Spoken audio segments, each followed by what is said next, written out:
राधे राधे प्यारे साथियों, सभी को नमस्कार, सुप्रभात। मैं हूं पीके सर और आप देख रहे हैं प्रद्योत गुरुकुल। जी हाँ, आज की क्लास में हम लेकर आए हैं एक खास नॉलेज जो आपके लिए होगी बेहद खास। आज हम चर्चा करेंगे हिंदी की नागरी लिपि का लेखमी विश्लेषण। लेखमी विश्लेषण क्या होता है ये हम जानेंगे। लेखमिक विश्लेषण क्या होता है, रका लेखमिक विश्लेषण भी हम करेंगे और हिंदी की संरचना को सीखेंगे। ठीक है, यह क्लास हिंदी के गंभीर पाठकों के लिए है। यह क्लास हिंदी के सुधी पाठकों के लिए है जो हिंदी को जीना चाहते हैं, हिंदी को अपनाते हैं और हिंदी में होना चाहते हैं और हिंदी को वास्तव में समझना और सीखना चाहते हैं। तो भाषा हम लोग भाषा विज्ञान के तहत अध्ययन कर रहे हैं। कुछ क्लासों का हमने आपको वीडियो उपलब्ध करा दिया है। तो आज हम इस क्लास में कुछ महत्वपूर्ण चीजें सीखेंगे। चलिए आइए देखते हैं। हमने आपको सबसे पहले प्रश्न यहाँ लगा रखे हैं, लेखिम क्या है। लेखिम क्या है, पहला प्रश्न। ठीक है, यदि आपको आ रहा है तो आप कमेंट करके बताएंगे। दूसरा प्रश्न है उपलेख क्या है, ये यदि आपको आ रहा है तो आप बताएं। तीसरा प्रश्न है र के कितने उपलेख हैं। र के कितने उपलेख हैं, ए बी सी या डी, 3 4 5 या 6 र के उपलेख आपको बताने हैं यदि आपको पता है। ठीक है, तो लेखन क्या है आज हम इस क्लास में सीखेंगे। ठीक है, हमने प्रश्न लगा रखा है। प्रश्न आपको पहले बता दें कि कौन कौन से प्रश्न और कैसे कैसे प्रश्न यहाँ से बन सकते हैं। तो पहला प्रश्न लेखन क्या है ये हम आपको आज बताएंगे बहुत आसान तरीके से और आप कभी नहीं भूलेंगे कि लेखन होता क्या है। ठीक है, हो सकता है कुछ विद्यार्थियों के लिए ये नई क्लास होगी। ठीक है, मेरे हिसाब से। अगला है उपलेख क्या है, ये भी हम सीखेंगे। और यदि ये प्रश्न तो बहुत अच्छा प्रश्न है कि र के उपलेख कितने होते हैं। र के उपलेख बताइए, 3 होते हैं, 4 होते हैं, 5 होते हैं या 6 होते हैं, ए बी सी या डी। बहुत शानदार प्रश्न है और ये 3 प्रश्नों पर आधारित आज की हमारी क्लास होगी। चलिए ये प्रश्न आप खुद देंगे थोड़ी देर बाद। अब हम शुरू करते हैं। हमने एक क्लास में आपको स्वनिमिक, पहले ये देखते हैं तथ्य यहाँ हमने लिख रखा है समय के अभाव के कारण।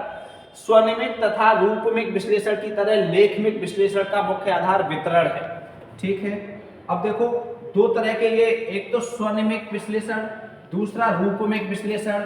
ये स्वनिम क्या है, स्वनिमिक विश्लेषण क्या है या स्वनिम क्या है, ये हमने एक क्लास में आपको प्रश्नोत्तरी में, जो भाषा विज्ञान की प्रश्नोत्तरी थी, उसमें हमने आपको बहुत अच्छे से बताया है ये स्वनिमिक क्या है। उसमें हमने रूपमिक भी बताया है, रूपिम क्या है, और रूपमिक ये रूपिम क्या है ये भी बताया है। आपने नहीं देखा है तो आप उस क्लास को देख सकते हैं।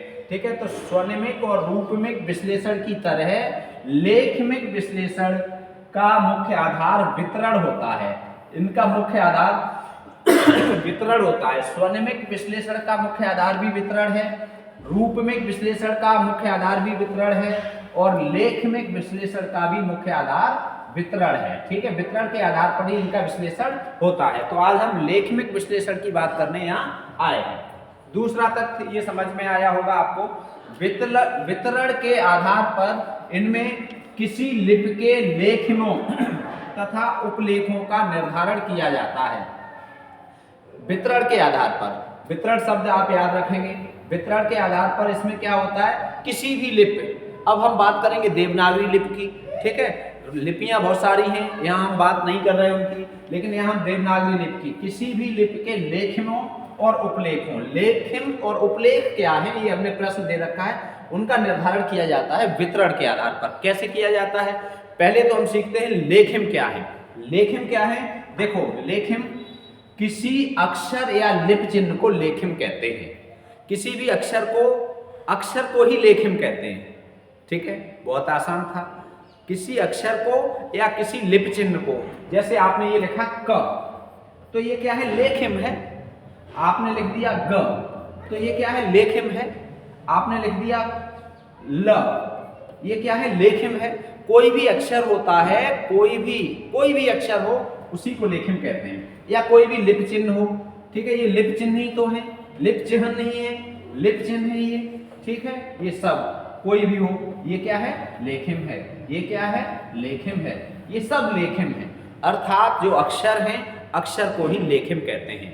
अब बात आई उपलेख की। अब आप समझ गए होंगे लेखिम क्या है। मेरे हिसाब से, ठीक है। अगला है उपलेख। अब उपलेख क्या है? अक्षर के जितने रूप या रूपांतर आते हैं उन्हें उपलेख कहते हैं। रूप, अक्षरों के जितने रूप आए उन्हें कहते हैं उपलेख। लेख अक्षर और उपलेख, उसके उपलेख का मतलब उसके भाग, उसके तरीके, उसके रूपांतर, उसके रूप। भाई आपका जो रूप है, आप क्या है? आप क्या है? आप लेख हैं। आपके जितने रूप हैं वो क्या है? उपलेख, ठीक है। रूप क्या हो सकते हैं? आपके रूप हैं भाई, आप एक विद्यार्थी के रूप में हैं, कहीं आप एक भाई के रूप में हैं, कहीं आप पिता के रूप में हैं, कहीं कोई माँ के रूप में है, कोई बहन के रूप में है, कोई, तो ये अलग अलग रूपों में है, ये उपलेख हो गए। आप अकेले हैं, ठीक है। तो ऐसे ही अक्षरों का क्या है? अक्षर क्या है? अक्षर क्या है? लेख हैं, और उनके जितने रूप होते हैं उन्हें कहते हैं उपलेख। मतलब उन्हें कितने रूप में लिखा जा सकता है। अब देखो, र के उपलेख का विश्लेषण यहाँ हम करेंगे। र का लेखविक विश्लेषण, ये बहुत महत्वपूर्ण क्लास है, बहुत अच्छा है, बहुत अच्छी जानकारी मिलेगी। देखो लेखिम, लेखिम हमने क्या बताया? कोई भी अक्षर लेखिम कहलाता है। तो ये लेखिम, अब पूछा जाए र के लेखिम कितने हैं? तो एक। र का लेखिम क्या है? ये, मतलब र कैसे लिखा जाता है? अक्षर है, ऐसे लिखा जाता है, ये है लेखिम, ठीक। अब उपलेख, तो र के उपलेख हैं 5, ये लिखे हुए हैं। र के उपलेख कितने हैं? 5। र के मतलब र के कितने रूप हैं? उपलेख का मतलब रूप। तो र कितने रूपों में लिखा जाता है? बस र कितने रूपों में लिखा जाता है? तो 5 रूपों में, 3 नहीं करना है, 5 रूपों में, ठीक है। एक रूप ये है, पहला रूप ये लिखा हुआ है, ठीक है। इसका मतलब है रेफ, र ऊपर उड़ता है। व्यंजन के आधार, व्यंजन के ऊपर, जो व्यंजन के ऊपर र लगता है वो ये उपलेख है उसका, मतलब ऐसे लिखा जाता है। जैसे कर्म, धर्म, ऊपर उड़ रहा है, ये स्वर रहित होता है और ये हमेशा ऊपर आता है। ये है 1 नंबर उपलेख, काय का? र का, ऐसे लगता है, ठीक है। एक उपलेख हो गया। दूसरा क्या है? इस तरह से ये दिख रहा है आपको, ये है। अब जो गोल पेंदी वाले होते हैं अक्षर, उनके नीचे ये लगता है ऐसे, ट, ट के नीचे देखो ठ, ड, ये ट, ठ, ड, ढ, द आदि कुछ व्यंजनों के नीचे, जैसे ट्रेन, ड्रामा, इस तरह के शब्द होते हैं, तब इस तरह का जो रूप लगता है ये दूसरा उपलेख है।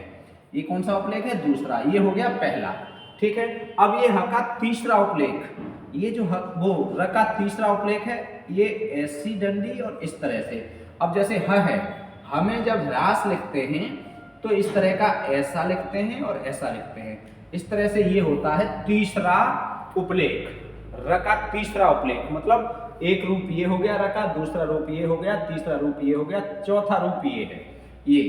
ये देखो, जिसे हम लोगों ने पदेन्द्र पढ़ा है व्याकरण में, पाई वाले व्यंजनों में ये लगता है, जैसे ग्राम है, ठीक है, जैसे प्र है, प्रेम है। अब क्या है? प में इस तरह से जो लगता है, इसे वैसे पदेन्द्र कहते हैं। ये स्वर सहित होता है और ये हमेशा क्या होता है? पैरों में आता है। और ये भी हमने एक क्लास में आपको बताया था कि जो पैरों में आए वो गुणवान, और जो ऊपर जाए वो गुणहीन। समझ रहे हो? जो विनम्र हो वो गुणवान, और जो अकड़ में रहे वो गुणहीन। समझ रहे हो? अर्थात जो बड़ा होगा, जो भारी होगा, वो क्या होगा? धरती से जुड़कर चलेगा, पृथ्वी से, भूमि से निम्न होकर चलेगा, प्रदर्शन बड़े होने का नहीं करेगा। और जो खाली होगा, जो हल्का होगा, वो हवा में उड़ेगा। जो हल्का होगा वो हवा में उड़ेगा, भारी कभी हवा में नहीं उड़ता। तो ये हवा में उड़ने वाला है, स्वर रहित है, इसमें स्वर नहीं है। हम कह देंगे गुण, तो ये गुण रहित है। जब गुण नहीं है तो हवा में तो उड़ेगा ही। मेरे समान कोई नहीं है। अध जल गगरी छलकत जाए, जिसमें जल कम होगा उसी गगरी से आवाज आती है, और जिसमें जल भरा होगा वो बिल्कुल शांत रहती है, ऐसी गगरी। तो अधजल गगरी छलकत जाए, ये र कैसा है? अधजल। और ये कैसा है? भरी गगरिया चुपके जाए। भरी गगरिया कैसे जाती है? चुपके से। तो ये पैरों में रहता है। अब देखो, ये हो गया तीसरा लेखिम, चौथा, ठीक, 4 हो गए। और ये 5वां उपलेख, ये स्वयं अपने आप में जैसा है। अब अन्यत्र कहाँ कहाँ ऐसा लिखा जाता है? जैसे आद में स्वर से पूर्व आएगा तो ये हो गया। जैसे राम, ये आ स्वर है और उससे पहले है। मध्य में स्वर के पूर्व आएगा, ये इधर है और मध्य में र आया है और यहाँ स्वर है, स्वर से पूर्व आया है। चौथा क्या है, अंत में स्वर के बाद में सा र स्वर के बाद आया है। ठीक है, आर, यहाँ सार की जगह हम आर कर सकते हैं। ठीक है, मान लो तो ये स्वर से क्या हो गया, स्वर के बाद हो गया। ठीक है, अब ये र के 5 उपलेख हैं। ये र के कितने उपलेख हैं, 5। तो उपलेख ये एक, अब हमने जो आपको प्रश्न दिए थे, अब आप देखो प्रश्न क्या है, लेखिम क्या है। लेखिम क्या है अब आप समझ गए होंगे। लेखिम लिप चिन्ह है, अर्थात जो अक्षर है या लिप चिन्ह है उसी को लेखिम कहते हैं। ठीक, इस प्रश्न का उत्तर आप अपने आप दे देंगे। उपलेख क्या है, एक अक्षर के जितने रूप होंगे वो क्या होंगे, उपलेख। और र के कितने उपलेख हैं, तो सी विकल्प सही हो गया। ठीक है, तो ये क्लास आपको कैसी लगी, बेहद शानदार और बेहद महत्वपूर्ण क्लास और बेहद नई रोचक जानकारी आपको मिली होगी, ऐसा विश्वास है। मिलते हैं फिर से, स्वस्थ रहें, मस्त रहें और व्यस्त रहें। प्रद्योत गुरुकुल से जुड़े रहें। जय हिंदी, जय भारत, श्री राधे।